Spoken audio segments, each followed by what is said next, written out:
Perkenalkan, nama saya Muhammad Robi Haji Pangestu dengan NIM 211F10270 dari kelas A2 PLP. Di sini saya akan kembali menjelaskan judul cerita film Tere dengan judul berbeda, Tere Zaman Per.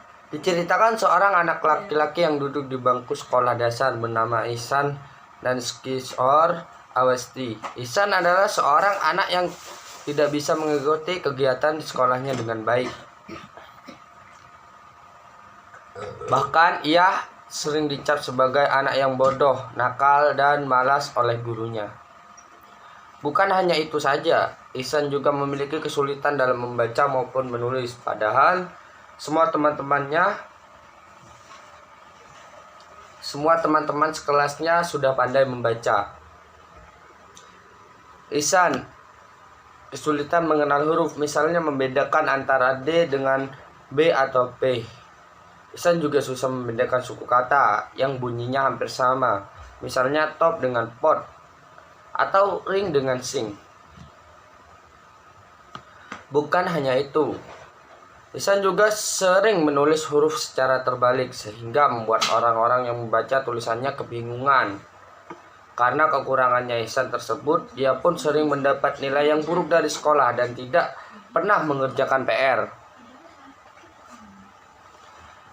Karena kekurangan Ihsan tersebut, dia pun sering mendapat nilai yang buruk dari sekolah dan tidak pernah mengerjakan PR.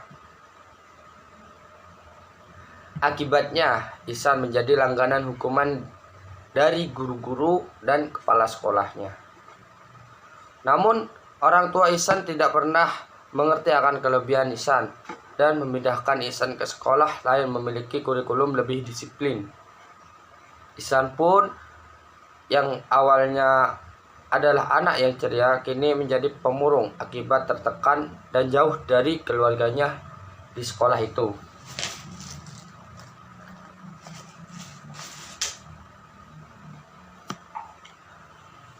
Walau dicap sebagai murid bodoh, Ihsan sangat pandai menggambar dan melukis.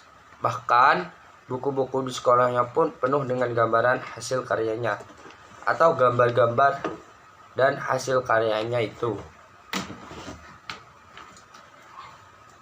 Kelebihannya Ihsan pun kini diketahui oleh Ram Shankar Nikum, guru kesenian pengganti di sekolahnya yang baru. Guru Ram pun menemukan bahwa Ihsan memiliki kelainan disleksia bernama Guru Ram. Ihsan bersama Guru Ram, Ihsan berusaha belajar sesuai dengan kesukaan dan kemampuannya. Ihsan pun sedikit demi sedikit menjadi lebih ceria, bahkan Ihsan berhasil menciptakan lukisan yang sangat indah di sebuah kompetisi dan membuat orang tuanya bangga. Karena usahanya dari seorang guru Guru Nikum, Ram atau nama lengkapnya Ram Shankar Nikum.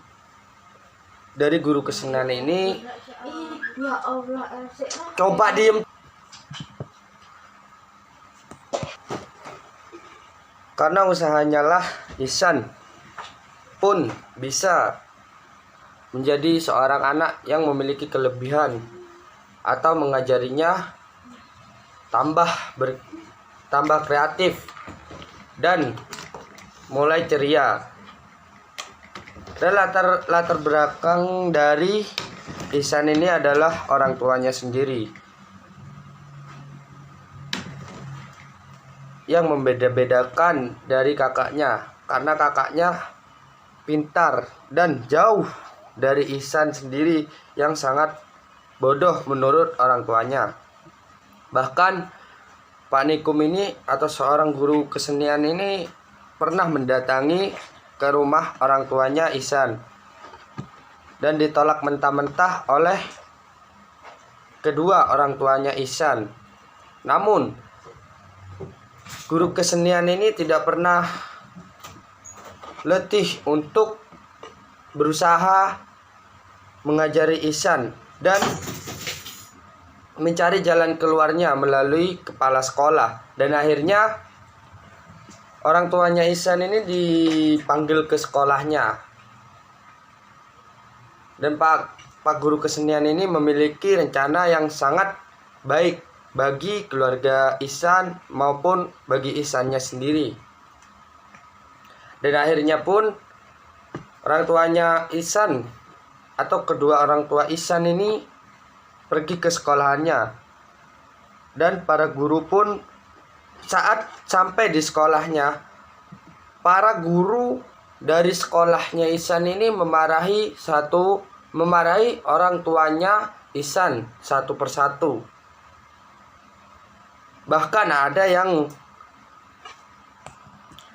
Bahkan salah satu dari gurunya Ihsan ini atau dari guru sekolah itu memberikan solusi kepada orang tuanya Ihsan agar disekolahkan di sekolah disabilitas atau sekolah SLB.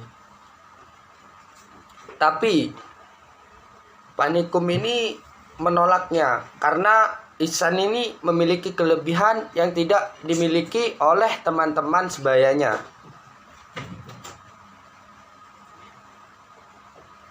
Akhirnya setiap hari saat sekolah maupun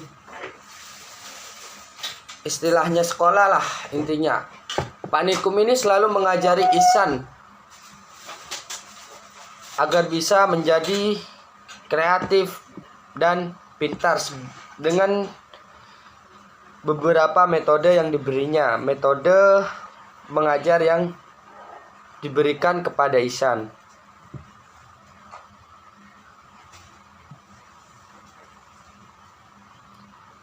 Dan Ihsan pun sekarang sudah lebih baik dan tenang, bahkan ceria seperti waktu saat ia bermain dengan teman-temannya, atau seperti dulu saat ia ceria. Tapi dia mulai murung karena dibeda-bedakan oleh orang tuanya karena kebodohannya. Tapi sebenarnya Ihsan ini memiliki kelebihan yang sangat lebih lah intinya, atau bisa melebihi dari teman-teman sebayanya. Dia pintar dalam membuat karya, melukis karya, maupun membuat karya yang sama atau rata dengan gurunya ini. Kesimpulannya atau pesan moral dalam teori Simon Pear ini adalah film ini memiliki moral yang sangat berharga. Film ini mengajarkan bahwa setiap anak lahir dengan istimewa dengan kelebihannya masing-masing. Anak yang tidak pandai matematika bahkan bukan berarti ia bodoh atau apalah. Begitu juga dengan anak yang tidak pandai olahraga, bukan berarti dia lemah, gak kuat. Mungkin mereka tidak pandai di bidang itu, tapi mereka pandai di bidang tertentu, sepertinya kayak Ihsan ini, seperti kayak cerita film ini, yaitu Ihsan yang memiliki kepandaian dalam membuat karya seni, tulisan, gambar, atau lukisan, dan lain-lain. Sebab di film ini diajarkan bahwa semua anak memiliki bakat dan potensinya masing-masing, atau memiliki kelebihannya masing-masing. Seharusnya orang tua dan guru bisa mengenali bakat setiap anak serta mengarahkan mereka untuk mengembangkan bakatnya. Dan menurut kesimpulan saya, anak-anak yang tidak bisa di bidang itu atau di bidang yang yang mereka tidak bisa itu tidak bisa dipaksakan, seperti matematika. Nah, dia tidak bisa di bidang matematika, tapi dia pinter di kesenian seperti Ihsan ini. Nah, memang sebenarnya mereka tidak bisa, tapi di kesenian bisa. Maka dari itu,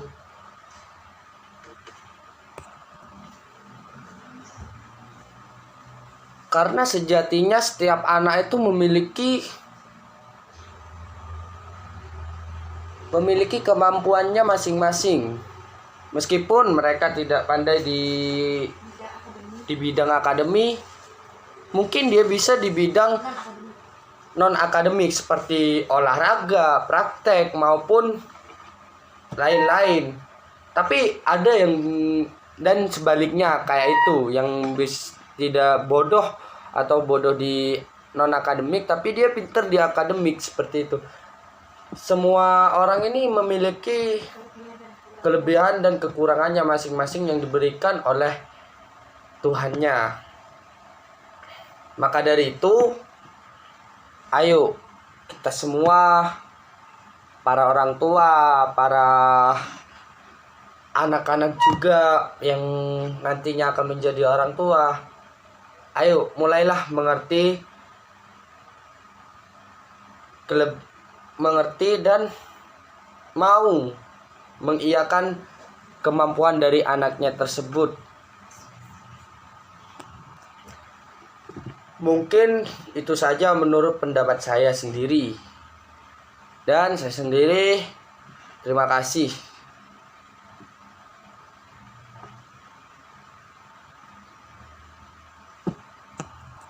Wassalamualaikum warahmatullahi wabarakatuh.